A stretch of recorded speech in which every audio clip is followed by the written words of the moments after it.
السلام علیکم دوستو، welcome back to my channel. امید ہے آپ لوگ خیریت سے ہوں گے۔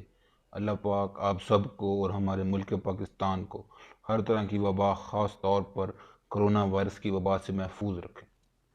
میرے دوستو، میری آج کی ویڈیو کا ٹاپک ہے ارطغرل غازی کون تھا؟ جی ہاں، وہی ارطغرل غازی جو اب پاکستان میں نہایت اہمیت اختیار کر چکا ہے۔ ارطغرل غازی نے مسلمانوں کی آزادی کی جد و جہد کے لیے جہاد کا راستہ اپنایا اور بہت سی قربانیاں دی، اور انہی قربانیوں کے ثمر میں اللہ نے مسلمانوں کو ایک تابناک ماضی عطا کیا۔ 7 ہجری یعنی 13ویں صدی عیسوی کا جب آغاز ہوا تو دنیا میں مجموعی طور پر امت مسلمہ ایک نہایت نازک دور سے گزر رہی تھی۔ اسی دوران دنیا کے نقشے پر ایک نئی ریاست کا وجود ہوا۔ چنگیز خان کی قیادت میں منگولیوں سے تعلق رکھنے والی ایک خون خوار فوج نے جب اپنی سلطنت کی توسیع کے لیے دوسرے علاقوں پر یلغار کی تو دیکھتے ہی دیکھتے ان کی سلطنت 3 براعظموں تک پھیل گئی۔ جی ہاں، منگول فوجوں نے ظلم اور زیادتی کا جو بازار گرم کیا وہ اپنی مثال آپ ہے۔ منگولوں کے آگے دنیا کی تمام بڑی سلطنتیں صفائے ہستی سے مٹتی جا رہی تھی، جبکہ دوسری طرف سلطنت خوارزم نے خراسان، ایران، شام اور عراق میں السلجوق کے بہت سے مقامات کو فتح کر لیا تھا۔ چنگیز خان نے جب اپنی فوجوں کے ساتھ اس سلطنت کا رخ کیا تو اس کے وجود کو بھی ختم کر دیا۔ چنگیز خان کے اس عمل نے وہاں موجود ترک قبائل، جن میں زیادہ تر چرواہے اور خانہ بدوش تھے، وہاں سے نقل مکانی کر گئے۔ ترک قبائل میں سے ایک قبیلے کا نام کائی قبیلہ تھا، جو کافی طاقتور اور بڑا تھا۔ یہ قبیلہ ایک جنگجو قبیلہ تھا۔ اس قبیلے کے سردار کا نام سلیمان شاہ تھا۔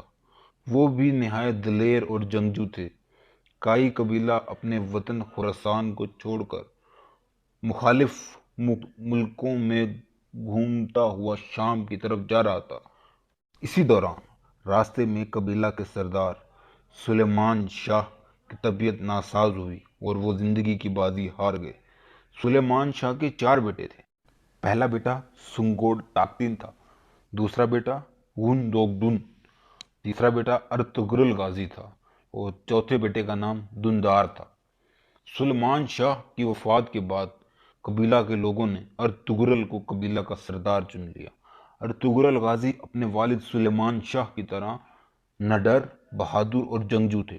وہ اپنے قبیلہ کا دفاع کرنا خوب بہتر جانتے تھے، تو آپ اپنے چھوٹے بھائی دندار اور قبیلہ کے 420 خاندانوں کے ساتھ ایشیائے کوچک کی طرف روانہ ہوئے اور سلجوقی سلطنت میں داخل ہوئے۔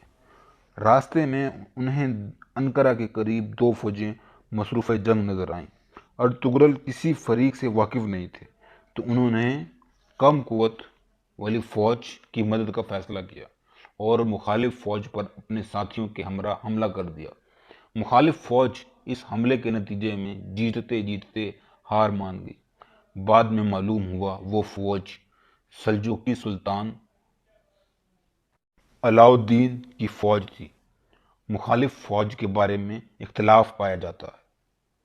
سلجوقی سلطان ارطغرل غازی کی بہادری سے بہت خوش ہوئے اور آپ کے قبیلہ کو انقرہ کے قریب ایک پہاڑی علاقہ دے دیا۔ سلطان نے آپ کے قبیلہ کو یہ علاقہ اس لیے دیا کہ مزید کسی مخالف فوج کے حملہ سے بچا جا سکے۔ سلطان نے آپ کو اجازت دی کہ آپ سلطنت کے ساتھ جڑے علاقوں کو فتح کریں اور سلطنت میں شامل کریں۔ آپ نے دیکھتے ہی دیکھتے بہت سے علاقے سلطنت میں ملانا شروع کر دیے۔ آپ کی اس بہادری کے نتیجے میں دوسرے ترک قبیلے نے ارطغرل کو اپنا سردار تسلیم کر لیا۔ اس طرح ارطغرل ایک مضبوط جنگجو اور ان کا اقتدار روز بروز مضبوط سے مضبوط تر ہوتا گیا، اور آپ کے اقتدار میں بھی اضافہ ہونے لگا۔ ارطغرل غازی کی مسلسل فتوحات کی وجہ سے جہاں سلطان سلجوقی کو تشویش لاحق ہونی چاہیے تھی، اس کے برعکس محلاتی اور حکومتی سازشوں کی وجہ سے سلطان کی حکومت کمزور ہو رہی تھی اور سرحدی علاقوں میں جنگوں کا سلسلہ تو جاری ہی رہتا تھا۔ ان حالات میں سلطان کے لیے ارطغرل غازی جیسے نائب کا ہونا نہایت راحت کا سبب بنتا جا رہا تھا۔ اسی لیے سلطان نے ارطغرل غازی کے لیے مزید انعام و کرام کا اعلان کرنا اور انعامات نوازنا شروع کر دیے۔ نیز ارطغرل غازی کو اپنے ہراول دستے کا سپہ سالار مقرر کر دیا اور بہت سے علاقے ارطغرل غازی کی جاگیر میں دے دیے۔ اسی لیے انہی جاگیروں پر قبضہ رکھنے کے لیے ارطغرل اور اس کے بیٹے عثمان غازی کو مدتوں جنگ کرنے پڑی۔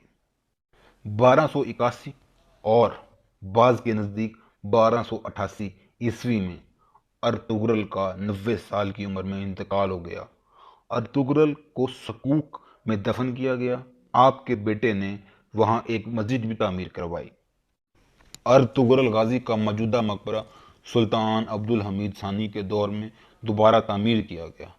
1998 میں ترکمانستان کے شہر اور دارالحکومت اشکبار میں آپ کے نام سے اور آپ کے اعزاز میں ارطغرل غازی مسجد تعمیر کی گئی۔ اور آخر میں آپ کو بتاتے چلیں کہ حکومت پاکستان نے ارطغرل غازی کی زندگی پر بننے والے ترکی ڈرامے کو ترکی زبان سے اردو زبان میں ڈب کر کے نشر کیا اور وہ نشر کیا جا رہا ہے، جو کہ نشر کرنے کے بعد سے لے کر اب تک کامیابی کی منزلیں طے کرتا جا رہا ہے۔ تو دوستو، امید ہے آپ کو میری یہ ویڈیو پسند آئی ہوگی۔ اگر آپ کو میری یہ ویڈیو پسند آئی ہے تو پلیز ویڈیو کو لائک کریں، شیئر کریں، کمنٹس باکس میں اپنے کمنٹس کا اظہار کریں اور چینل کو سبسکرائب کرنا بالکل بھی مت بھولیں، اور چینل کے سبسکرائب بٹن کے ساتھ لگے بیل آئیکن کو بھی ضرور دبا دیں تاکہ ہر آنے والی نئی ویڈیو کا نوٹیفیکیشن سب سے پہلے آپ کو ملے۔ Thank you.